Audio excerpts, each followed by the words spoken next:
Hello, guys, and welcome back to the same old thing that we've been doing for some sessions. I apologize once again for the delay in recording and uploading the videos. It's very time consuming, and I've got an older computer, but there's no excuse. I will be uploading double the videos this time. I sound like one of those YouTubers. Oh, you missed me. Please subscribe and join if you want and pay me €5 donation. Whatever. Anyways, we're doing franchising, and funny enough, the word franchise uh, it does come from the word France. It actually originated from France, and as we'll see. So franchisers, what are they? They usually take a business that doesn't belong to them, and they try to recreate the model in other places. Like McDonald's is a franchise in nearly every other country. The main subsidies are probably in the US, but franchising means they're not the original company. They're run by someone else with the brand name and every proprietary trademark process, and it seems the same. So the system permits a company to grow geographically with very little risk. And what they do is they take back some of the royalties, which is profit, a percentage of the profit. And both of these are functions, or I would say processes, are handled by the franchisee, the person who's bought out the franchise for or licensed the franchise.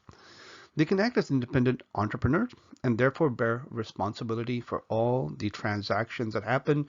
And that's why sometimes if there's a failure, the company has not much to lose. Maybe they have to readjust or find another franchisee, but it's quite risk-free. And the franchisee also benefits by getting access to all the business models and all this performance. The greatest example is actually close to your school at PSB. There is this fried chicken Pakistani dude over there, right? So initially, what he was a franchisee of Chicken Spot is another Pakistani franchise coming from England, and they've been very successful in France because they've gone to all the Parisian suburbs where mostly African, Arabs, and South Asians live, which are Indian and Pakistani, Nepalis, Bangladeshis, and so they enjoy spicy fried food and overnight success. However, they were initially their franchisee, and they said it was too expensive for them, so they let go of the franchise and they made it their own, and they do the same thing, and it's very profitable because all the Indian and Chinese students go there. I've seen you guys eat over there all the time. I and Nuno also go there quite often because the food is really nice, comfort, fattening food. That's why we never lose weight. Except for Nuno, he, cycles. I don't. I just go home and play video games. So we get the benefit of both worlds. Where did it come from? Where did it go? Where did it come from? Cotton Eye Joe. The origins. Franchising was originally developed in medieval France. Yes, that's true. France existed back then as well. And it was used by kings to allow third parties to produce specific goods in their name. This is pretty cool, isn't it? Like, kings were responsible for all the transactions at that time, or all sorts of businesses. They went under their approval. Okay, so with the advent of industrialization, many years later, franchising spread to the private economy as well. Most of you might know about this company called Singer. They make sewing machines, and if your mother or grandmother probably still has a Singer machine, if you're coming from India, I don't know, maybe even from Chinese people, but a lot of Indian and Pakistanis always have a Singer machine in their home because, your grandmother or your mother probably is using it. My mother had one. My grandmother had one, the old one where you use your foot to pedal, the old style one. It was really cool. And I just used to go and press the pedal it's like a car or something. Yeah, I was a bored kid, so what can I do, right? This company was founded in 1851. An American manufacturer and distributor of sewing machines, one of the first companies to be associated with the franchising concept. So it provided sewing machines in a form of franchise to retailers who were then able to sell them under license in a specific geographical location. This is the whole concept of retailing, by the way, to franchise other people's business so that we have access to this geographical region and can market your product well, but you have to guarantee the sale in the sense that this brand is very powerful and you will be able to sell your stock. So the corporation also offered assistance in terms of finance to the retailers in order to manufacture and sell sewing machines. So they probably give them knockdown kits and license, would say maybe supplementary money in terms for helping from gathering parts and manufacturing. While in return, the retailers were responsible for training people to use the machines for demonstration. Singer generated revenue from royalties on the extended sales of the product and benefited from a wider distribution network. The rest is history, as you know. Every other whole household in India probably had a Singer machine. I'm not even joking over here. So the picture, by the way, is related to the previous one. Every time you see a picture is related to the previous slide, all right? So I just made it a format.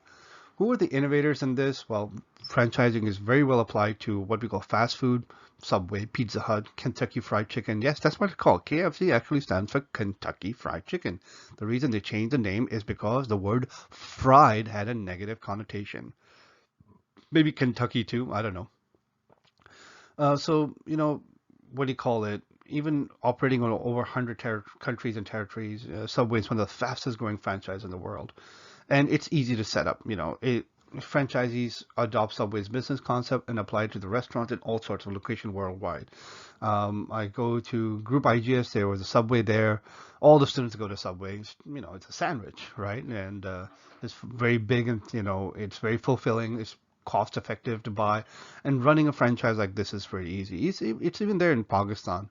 I remember going with my wife once to Subway, took her there, like when she was new to Pakistan. And there was a small, tiny cockroach on the counter. And like told the dude, there's a cockroach over there. The dude slapped it with his hand. And then I was like, yeah, I'm not gonna buy this. And we both walked out. He already made our sub, but we threw our subs. I'm like, what the hell, man? Who do we complain to? In Pakistan, you don't complain to anyone. It makes no difference. Anyway, the rest is history. Everyone knows about Subway sandwiches. I'm sorry to discuss to you about the cockroach and stuff, but you never know. The company provides the information, premises, and support for franchisees to ensure consistent representation of the brand. So they probably have a service blueprint with all the processes and how they're supposed to set up, and also some sort of brand regulations and brand pyramid that you have to adhere to these things. Your lighting and sound should be like this. Your tables should be set up in this color. Your what do you call it? Food stand should be in this. Your uniform should be like this. Everything has to be followed. Otherwise, if you do not recognize the process and follow them, you could lose the license. For its part, Subway receives royalty from its extensive growing global network and over 30,000 restaurants. Large international companies that have successfully applied the franchising concept are Starbucks and also 7-Eleven. Why is it called 7-Eleven and not 24/7? I've always thought of it. If you've been to 7-Eleven, they're very famous for their big gulp. I think it's a 5 liter or is it 2 liter? I'm not sure. Like a drink, you can pour 7 Up or Pepsi into it, like 5 liters of it. Can you imagine just having 5 liters to yourself? You probably don't imagine that. You probably do that all the time. When and how to apply franchising. So consider franchising pattern if you already built up important asset such as the knowledge base as well as brand strength, or even both. And then you want to leverage these to grow fast with limited risk. In my country, there's a very famous company called Kapula, I think it's Kupulo or Kapula, I forgot. It's a Pakistani company, but they're really famous for bringing in Pizza Hut, McDonald's, KFC, and they started with Pizza Hut, and then they went on to KFC, very successful their model, and then they brought in I think McDonald's as well and many other brands I think. Very, very successful because they have great intelligentsia on the local market.